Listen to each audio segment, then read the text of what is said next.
बहुत स्वागत है आपका। आप देख रहे हैं हरियाणा न्यूज। मैं हूं आपके साथ सृष्टि मेहता। आज सवाल उठाएंगे कि ये कैसी स्मार्ट सिटी।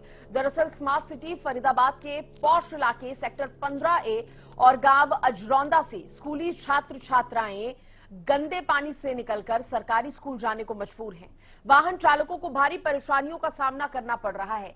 स्मार्ट सिटी की ये तस्वीरें अपने आप में शहर की दिशा और दशा बताने के लिए काफी है। यहाँ रहने वाले स्थानीय लोगों ने छोटे से लेकर बड़े अधिकारी, स्थानीय नेता से लेकर पार्षद, विधायक, मंत्री तक सबसे गुहार लगाई है, लेकिन सालों पुरानी इस समस्या का कोई समाधान नहीं निकला। तो इसलिए आज हम ये सवाल उठा रहे हैं कि ये कैसी स्मार्ट सिटी है। स्मार्ट सिटी की बदहाली के लिए आखिर कौन जिम्मेदार है? और इससे भी बड़ा, सबसे बड़ा सवाल ये उठता है कि जब ये स्मार्ट सिटी का हाल है तो बाकी जिलों का हाल क्या होगा? खुद अंदाजा लगा सकते हैं।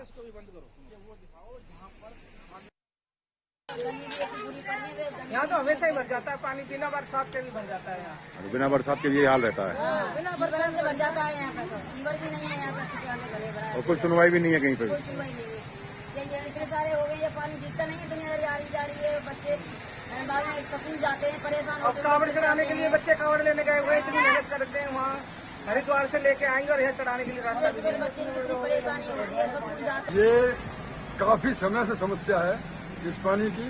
यहाँ पे सरकारी प्राइमरी स्कूल है, शिव मंदिर है, प्राचीन शिव मंदिर, जिसकी गांव के लोगों को, बाहर के लोगों को इस मंदिर में बहुत आस्था है। और इसी पानी की वजह से सीवर का पानी है, बदबू मार रही है, भगत लोग आकर के खुश नहीं है। इसमें सबसे मेन रोल इन गटरों का है। गटरों में कोई पानी नहीं जाता, इधर सारा रोड पे ही भरा रहता है। ये पानी बारिश का नहीं है, आधे से ज्यादा गटर का पानी है ये। और ये सब आज अभी आपको पता ही है कितनी फरीदाबाद में बारिश हुई है, बहुत कम बारिश हुई है, इतना पानी नहीं भरता। ये सारा गटर का पानी है। हाँ, यहाँ पे एसडीओ साहब को भी बताया गया, आज वो भी आए मौके पे, उनको भी बताया गया, उन्होंने भी आश्वासन दिया हो जाएगा, लेकिन अभी तक कोई पानी कोई कम नहीं हुआ। कितने सालों से समस्या आ रही है? ये काफी सालों से समस्या है सर। ऐसा करो, इसको भी बंद।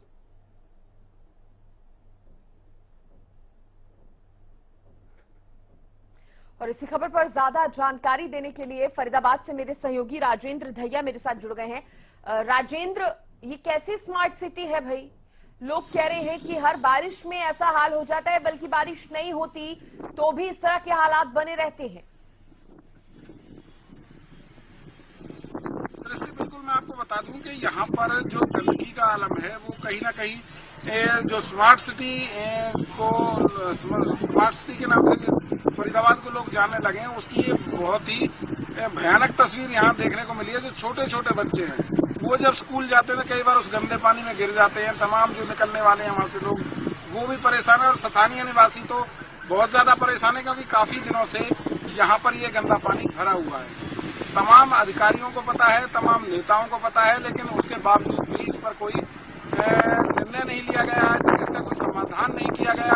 कई बार अधिकारियों का घेराव हुआ। और इसके अलावा जो सबसे चौंकाने वाली बात है, जिले के जो डीसी हैं, इसके अलावा अन्य अधिकारियों और जुडिशियरी से जो संबंध रखते हुए जो हैं, वो सबके मकान इस सेक्टर 15A में है। और इसके अलावा तमाम जो नेता हैं, कई राजनीतिक सलाहकार हैं मुख्यमंत्री के, वो भी यहाँ पर आते जाते रहते हैं, उनका भी संबंध इस क्षेत्र से है। लेकिन उसके बावजूद भी यहाँ पर अभी तक कोई भी इनका समाधान नहीं निकला है। तमाम लोग हैं जो परेशान, और सबसे ज्यादा परेशान स्कूली बच्चे हैं जो सरकारी स्कूल में पढ़ने के लिए जाते हैं। छोटी छोटी बच्चियां उस पानी में, गंदे पानी में गिर जाती है, जहाँ पर गंदगी तैरती रहती है।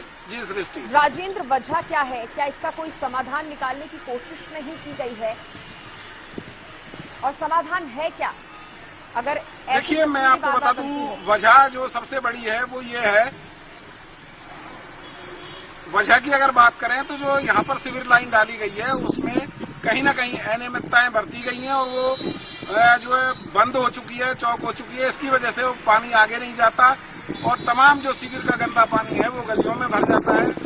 और लगातार जो है लोग इसको लेकर शिकायत करते रहे हैं निगम के अधिकारियों से, लेकिन कोई सुनवाई नहीं। विधायक से भी कर चुके हैं, जो स्थानीय विधायक है नरेंद्र गुप्ता, उनको भी कई बार इसके बारे में लोगों ने जाकर बताया है। उनके कार्यालय पर जाकर लिखित में शिकायत की है, मौके पर दिखाया है, उसके बावजूद आज तक कोई भी एक्शन इस पर नहीं लिया गया है। बने रहिए राजेंद्र, क्योंकि वहां के स्थानीय निवासी संजय गौर मेरे साथ जुड़े हैं। संजय, हरियाणा न्यूज पर आपका स्वागत है।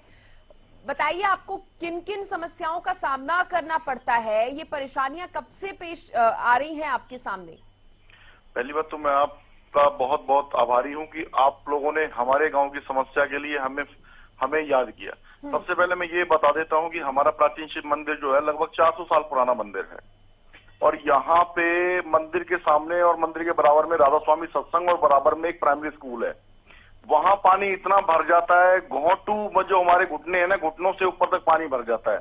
आदमी क्या, अगर गाड़ियों का भी निकलना भारी हो जाता है। कल मैं वहां पे खट्टर साहब आए हुए थे, सुरेंद्र खट्टर जी एसडीओ हैं, मैंने उनको दिखाया था, कल उनको मौके पे दिखाया था मैंने कि उस पानी में से कैसे एक डेड बॉडी को लेके जा रहे हैं। जो लास्ट टाइम होता है ना आदमी का, जब कंधा दे के लेके जाते हैं उनको, अंतिम जो अरदास होती है, उस टाइम पे मैंने उनको दिखाया कि ये देखो ये आदमी की लास्ट, कम से कम लास्ट जो टाइम होता है वो तो सही तरीके से निकल जाए।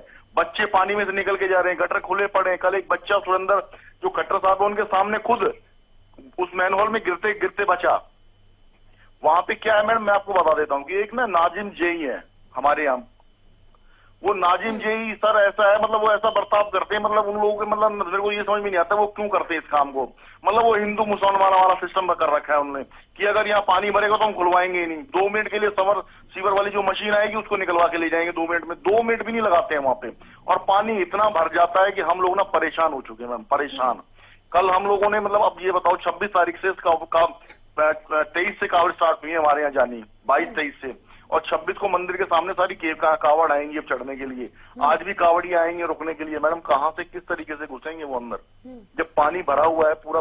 कब से ऐसे हालात हैं संजय? मैडम ये मैं नहीं बता सकता कब से हालात है, फिलहाल बारिश हो जाए तो पानी भर जाता है। अब बारिश खत्म हो गई है, उसके बाद वो सीवरों का पानी बैक मार रहा है। सीवरों का पानी विशेष भरा हुआ है बिल्कुल।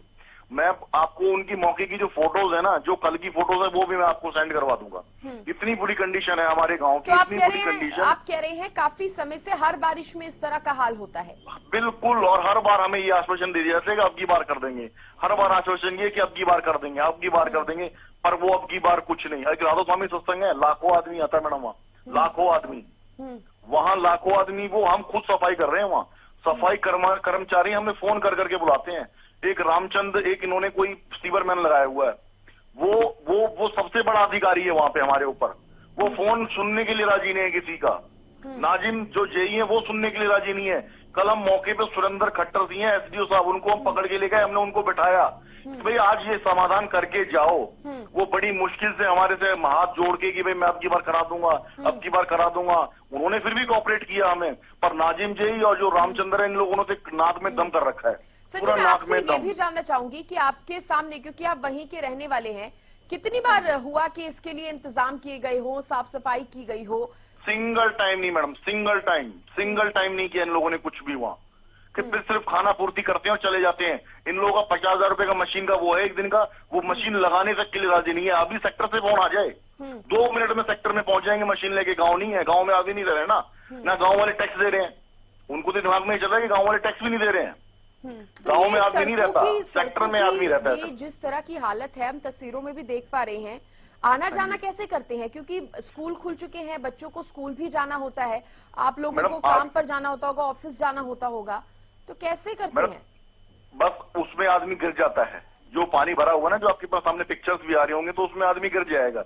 और जैसे चल रहा है ऐसे ही चलेगा। सिर्फ ये पानी कब निकलेगा कुछ नहीं पता इन लोगों का, कुछ नहीं। 10 बार पेपर में दे दिया, 10 बार न्यूज़पेपर में निकल दिया, 10 बार वहां पे सारी चीजें आ गई, सब चीजों को दिखा दिया। कृष्ण पाल जी है उनको दिखा दिया, जिसको चाहे उसको दिखा दिया, पर कोई हमारे गांव का कोई समाधान नहीं। और हैरानी की बात यह है कि बारिश आने से पहले ही जो तैयारियां हैं वो कर लेनी चाहिए। प्रशासन की तरफ से कहा जाता है कि तैयारियां हम पूरी कर रहे हैं, लेकिन जब ऐसी तस्वीरें सामने आए तो आम जन बेचारा क्या करेगा। बहुत शुक्रिया संजय आपका जुड़ने के लिए, और ये तमाम जानकारी आपने साझा की। मेरे सहयोगी राजेंद्र भी मेरे साथ लगातार बने हुए हैं, तो राजेंद्र से मैं सवाल करूंगी, लेकिन उससे पहले ये तस्वीरें मैं आपको एक बार फिर से दिखा दूं। आप देख सकते हैं कि ये बच्चे किस तरह से स्कूल जाने वाले बच्चे हैं, ये तमाम कितनी दिक्कतों का सामना करके ये स्कूल जा रहे हैं। मेरे साथ एक और स्थानीय निवासी दिवाकर सिंह यहाँ पर जुड़ गए हैं। आपका स्वागत है दिवाकर सिंह, हरियाणा न्यूज पर। आपसे मैं जानना चाहूंगी, क्या इसी इलाके के आप रहने वाले हैं और कब से इस तरह की समस्याओं को आप झेल रहे हैं? जी, मैं अजरौंदा का ही निवासी हूँ और ये समस्या काफी दिनों से है, काफी सालों से है, दिनों से नहीं काफी सालों से है। यहाँ जल भराव बिना बारिश के भी हो जाता है। कई बारी हम उच्च अधिकारी बात करते हैं तो वो हमें आश्वासन देते हैं और कर्मचारी आते हैं, वो हाथ पैर मार के चले जाते हैं, थोड़ा बहुत साफ होता है नहीं होता चले जाते हैं। और बारिश के बिना भी पानी भरा रहता है यहाँ पर। कई बारी यहाँ पर प्राइमरी स्कूल है, प्राचीन शिव मंदिर है जो जिसका इतिहास 250-300 साल पुराना है। बराबर में ही राधा स्वामी सत्संग भवन है जो अपने आप में एक आस्था का केंद्र है और उसके सामने पानी का बूस्टर है, पानी की टंकी है जिसमें आसपास के पूरे इलाके में पानी सप्लाई होता है, पीने का पानी सप्लाई होता है यहाँ सर। दिवाकर, मैं आपसे ये जानना चाहूंगी क्योंकि आप कह रहे हैं शिव मंदिर है और आपने एक और धार्मिक स्थल बताया जहां पर लोग तमाम आते हैं, तो जब ऐसे पानी भरा होता है, अब सावन का महीना है, कावड़ियों के भी आने जाने का सिलसिला जो है वो लगा होगा, कैसे करते हैं? मैम, पानी में से निकल के आना पड़ता है सबको, क्या करें, मजबूरी है, रास्ता ही नहीं होता बिल्कुल भी। गंदे पानी में से गटर का पानी होता है मोस्टली, तो गटर साफ ही नहीं होते। कितनी बार आपकी तरफ से, स्थानीय लोगों की तरफ से लिखित में कोई शिकायत दर्ज कराई गई हो? मैम, हम लोगों ने उच्च अधिकारियों के साथ मिलकर के व्हाट्सएप ग्रुप बनाए हुए हैं, उन पर उनको अपडेट करते रहते हैं, बट कोई सुनवाई ढंग से नहीं होती। और लिखित में भी कई बार दिया है, एमसीएफ ऑफिस में भी। ठीक है दिवाकर, आप बने रहिए हमारे साथ। मेरे सहयोगी अशोक ग्रोवर भी जुड़ गए हैं। अशोक, मैं आपसे जानना चाहूंगी क्योंकि रतिया से आप जुड़े हैं, वहां के क्या हाल है? देखिए, इससे मैं आपको बता दूं कि 2 दिन पहले हुई बरसात ने शहर को तस-नस करके रख दिया, क्योंकि नगर पालिका की उसमें लापरवाही देखने को मिली। नगर पालिका जो अब नाले साफ करवाने में जुटी हुई है, वो अगर समय रहती पहले एक बार बरसाती मौसम से पहले करवा दी जाते तो शायद शहर की यह दशा न होती। फतेहाबाद रोड के ऊपर 2-2 फुट तक पानी जमा हो गया था और शहर के कई ऐसे इलाके हैं, मॉडल टाउन, बड़ कॉलोनी, चक्की नगर और ज्यादातर बीच बाजार में पानी इतना जमा हुआ कि निकासी न होने पर लोगों में भारी रोष देखने को मिला। कई मकानों में दरार भी आई, सड़कें भी बची हैं इस दौरान। हालांकि जन स्वास्थ्य विभाग की लापरवाही देखने को मिली, क्योंकि जो सीवरेज पहले साफ करवाया जाना था वो मौके पे नहीं हुआ। अभी भी कुछ जगह से सीवरेज है वो चौक हुआ है, जिसको लेकर अब उसके ऊपर काम शुरू हुआ है। हालांकि 30 तारीख को मुख्यमंत्री रतिया में आने हैं, उसको लेकर शहर की जय बदहाली देकर अब प्रशासन के हाथ पांव फूले हुए हैं। जी, वजह क्या है कि समय रहते काम नहीं किया गया? क्योंकि तस्वीरें तो हम ऐसी बार बार देखते हैं अशोक, जल भराव जैसी समस्याएं आ जाती हैं, सड़कें टूटी हुई दिखाई देने लगती हैं, लेकिन इनको दुरुस्त क्यों नहीं किया जाता? समय रहते काम क्यों नहीं किया जाता? देखिए, जो काम शहर के नालों की सफाई थी या सीवरेज की सफाई थी, अगर बरसाती मौसम से 1 महीना पहले शुरू की जाती तो ये काम तब तक पूरा हो जाता और सफाई हो जाती, शहर की ये दशा ना होती। सड़कों के ऊपर पानी खड़ा हो गया, जिसको लेकर सड़कें टूट गई। मुख्यमंत्री के दौरे को लेकर अब जो प्रशासन है वो सड़कें भी दुरुस्त कराने में जुटा हुआ है। बरसात हो रही थी, उसके बीच भी सड़कों को रिपेयर किया जा रहा था। राजेंद्र का मैं रुख करना चाहूंगी। राजेंद्र, क्योंकि स्थानीय लोगों से भी हम बातचीत कर रहे थे, तस्वीरें भी हम लगातार देख रहे हैं, सबसे ज्यादा दिक्कत तो छोटे बच्चों को आती होगी। स्कूल जाते हैं, इतने गंदे पानी से निकलकर जाना, जो लोग ऑफिस जा रहे हैं उनका इस गंदे पानी से निकलकर ऑफिस जाना, पूरा दिन फिर उसी तरह से पूरा दिन ऑफिस में काटना, काफी दिक्कतें होती होंगी और साथ ही बीमारियों का खतरा भी ऐसे में बढ़ जाता है। राजेंद्र, सृष्टि जिस तरीके से पानी में गंदगी तैरती हुई नजर आ रही है, साफ तौर पर कहें तो बीमारी तो पनपेंगी ही। और एक बात अगर कहें कि जीते जी भी नरक और मरने के बाद भी आदमी चैन से नहीं जा सकता, उसको लेकर नहीं जा सकते, तो इससे बड़ी दुर्दशा और क्या हो सकती है। और ये तो तब है जब तमाम अधिकारियों के संज्ञान में ये बात है, तमाम नेताओं को ये बात पता है, उसके बावजूद इस तरीके के हालात बनना कहीं न कहीं दर्शाता है कि नेता और अधिकारी जनता की समस्याओं के प्रति कितने संजीदगी से काम कर रहे हैं। जी सृष्टि। और स्थानीय निवासी हमारे साथ जुड़े राजेंद्र, जब मैंने उनसे जानना चाहा कि आपके सामने आपने कितनी बार देखा कि सफाई हुई हो या काम दुरुस्त करवाया गया हो, तो उनका कहना है कि कोई भी परमानेंट काम करने के लिए नहीं पहुंचता। अगर कोई एक आधी बार आता भी है तो अधूरा काम करके छोड़कर चले जाते हैं, जिसके बाद ऐसे हालात फिर से देखने को मिलते हैं। राजेंद्र। देखिए, लगातार जिस तरीके से जो समस्या सृष्टि यहाँ पर बनी हुई है, कहीं ना कहीं लोगों के लिए भारी परेशानी हो रही है। और साथ में जब बात कही जाती है कि बेटी बचाओ बेटी पढ़ाओ, अब कैसे बेटी पढ़ेगी जब वहाँ पानी में गंदगी तैर रही है और बच्चा वहाँ से निकल के कैसे जाएगा स्कूल तक। प्राइमरी स्कूल है, सरकारी स्कूल वहाँ पर है। तमाम जो गांव के बच्चे हैं, एजरौदा गांव बिल्कुल शहर के बीचों बीच में पड़ता है, पॉश एरिया में पड़ता है, सबसे पॉश इलाका इसको माना जाता है।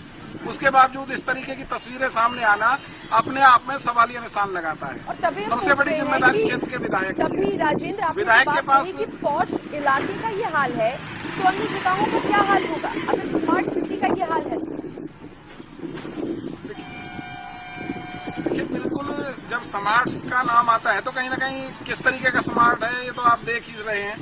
और जब इस पे नेता और अधिकारी भी अपना मुंह मोड़ लें तो लोग फिर किसके पास जाएं, किससे कहें अपनी समस्या, किसके सामने अपनी समस्या रखें, कौन उस समस्या का समाधान करेगा। निगम के अधिकारियों को कहने के बावजूद भी जब समस्या का समाधान नहीं हो रहा और उसके बावजूद भी वो अते मते बताकर वहां से पार निकल जाते हैं, तमाम लोग उनसे आग्रह करते हैं कि उनको इस समस्या से निजात दिलाओ, तो ये दर्शाता है कि जो क्षेत्र के विधायक हैं कहीं ना कहीं कमजोर हैं और अधिकारी उनके जो कहने से परे हैं। ठीक है, मेरे साथ स्थानीय निवासी दिवाकर भी लगातार बने हुए हैं।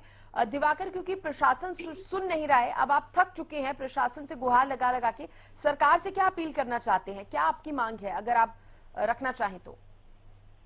मैम, सबसे बड़ी मांग तो ये होगी कि यहाँ पर वाटर हार्वेस्टिंग की जो है निर्माण किए जाए, 1-2 वाटर हार्वेस्टिंग बनाए जाए ताकि ये पानी उनके जरिए यहाँ से निकल सके आराम से। और मैं आपको एक बात बताना चाहता हूँ कि जस्ट मुश्किल से 400 मीटर की दूरी पर अधिकारी लोगों का रेजिडेंस है, डीसी रेजिडेंस है, यहाँ पर जुडिशियल रेजिडेंस है। यहाँ पर मतलब आप जैसा अभी राजेंद्र जी ने बताया कि पूरा का पूरा क्या नाम है, उच्च अधिकारियों का पौष इलाका है ये, उच्च अधिकारी और रहते हैं यहाँ पर खुद, बट उनका रास्ता दूसरा है तो वो आराम से निकल जाते हैं। बट ये गांव के लिए और आसपास के सेक्टर के लिए रास्ता यही है। मेन रोड पे चढ़ने के लिए अधिकारियों को भी पानी में से ही निकलना पड़ता है। जब ये हाल है, अब आप समझ सकते हो कि किस तरह की दुर्दशा होती होगी कि अधिकारी भी अपनी गाड़ियों से पानी में से निकलते हैं, जो पानी 1 से 1.5 फुट हर समय भर जाता है बारिशों के टाइम में। 2 फुट पानी भी तो हो जाता इतना है वो ज्यादा पानी। है दिवाकर की आने जाने वाली जो गाड़ियां होती होंगी वो भी, उनको भी खराब रहने के चांसेस रहते होंगे। जी बिल्कुल बिल्कुल बिल्कुल, कई लोग गिर भी जाते हैं, मोटरसाइकिल वाले तो, और गाड़ियों में भी पानी भर जाता है। अगर आप इस रोड पे तो आप गाड़ी का गेट ही नहीं खोल सकते। ये कम से कम आधा किलोमीटर से ज्यादा पानी भराव होता है इधर। मतलब आप अगर रोड पार करोगे तो आधा किलोमीटर आपको कम से कम चल के, मतलब पानी में से निकल के जाना पड़ेगा। चलिए दिवाकर, बहुत शुक्रिया आपका जुड़ने के लिए। और एक और स्थानीय निवासी प्रदीप मेरे साथ जुड़ गए हैं। प्रदीप, आपका भी स्वागत है हरियाणा न्यूज पर। आप क्या कहना चाहेंगे जिस तरह के हालात आपके एरिया में बने हुए हैं उसको लेकर? हाँ, नमस्कार जी। मैं आपके चैनल के माध्यम से एक बात कहना चाहूंगा। जो हमारे गांव में पानी की समस्या बहुत ही भयंकर है जी। यहाँ पे प्राचीन शिव मंदिर भी है, स्कूल, प्राइमरी स्कूल भी है और राधा स्वामी सत्संग भी है। सुबह सुबह उनके जाने के लिए जी पानियों में से ऐसे गुजरना पड़ता है हमें कि बहुत बुरा हाल है। आजकल सावन का मास चल रहा है तो कुछ ज्यादा आते हैं, उसकी दिक्कत है। सुबह सुबह बच्चों को स्कूल छोड़ने की दिक्कत इतनी है कि जी बाहर निकलते तो एमडी स्कूल में जाएंगे तो यहाँ से कोई रास्ता नहीं है वहाँ पे जाने के लिए। इस पानी में से गुजर के कई बार गाड़ियां बंद हो जाती हैं जी, फिर स्टार्ट नहीं होती। आजकल बारिश में इतना पानी भयंकर भरा होता है जी। इससे बहुत ही ज्यादा हम लोग परेशान हैं जी। गांव का इसका कोई उद्धार कराइए, नहीं करते प्रशासन। कई बार कहते जबकि सरकारी अधिकारी गांव के साथ लगे हुए हैं और ये देखते हुए भी, लेकिन फिर भी पता नहीं क्यों आंख बंद है किसी की। ये इस समस्या की तरफ ध्यान नहीं जा रहा। अभी मौसम की कौन सी बारिश ने ऐसे हालात बना दिए प्रदीप? जानना ये चाह रही हूँ कितने दिनों से ऐसे हालात बने हुए हैं? ये तो काफी समय से है जी। मतलब कि मौसम में बारिश से नहीं होता जी, जितना सीवर के पानी से हो जाता है। वहाँ पे हल्की सी 4 बूंद पड़ गई तो वहाँ उसके साथ में सीवर का पानी इतना जमा हो जाता है और फिर वहाँ पे 1 हफ्ते से पहले समय पर प्रदीप क्या सीवर की सफाई नहीं करवाई जाती? हाँ जी, यहाँ पे सीवर की सफाई नहीं होती। यहाँ पे लाइन छोटी डाल रखी है और नालियां बंद कर दी और वो थोड़ा पानी जाता है उन्हीं से जाता है। अब वो सारा पानी रोड पे जमा हो जाता है जी। सीवर की हमारे गांव में, अजरौंदा गांव में आम समस्या ऐसी बनी कि यहाँ पे रोजाना सीवरों की बुरा हाल है जी। और सुबह सुबह मैडम क्या बताऊं कि बच्चे स्कूल से निकलते हैं ना, छोड़ने जाते हैं बच्चों को, तो क्या परेशानी होती है। तो दिन भर आप प्रदीप आप कह रहे हैं कि दिन भर इस तरह से पानी जो है, गंदा पानी वो भरा रहता है सड़कों पर। क्या अपील आप सरकार से करना चाहते हैं? सरकार से मैडम यही अपील करना चाहते हैं कि इन ऐसी चीजों को, जो सार्वजनिक जगह पर पानी भरा हुआ है, उसको उसके देखे, उसको अनदेखी ना करे। जहाँ से मेन रोड है, कम से कम मेन रोडों को तो देख लो, गली मोहल्ले तो दूर की बात है, जो मेन रोड सड़क है कि गांव के बाहर आदमी कैसे जाएगा, कैसे आएगा, ऐसे रोडों को तो कम से कम देख लिया जाएगी। चलिए, बहुत शुक्रिया प्रदीप जुड़ने के लिए, अपनी बात रखने के लिए। राजेंद्र, मैं आपका रुख करना चाहूंगी कि हैरानी की बात है कि जब चुनाव का समय आता है तो तमाम वो जनप्रतिनिधि वोट मांगने आ जाते हैं, उससे नहीं घबराते।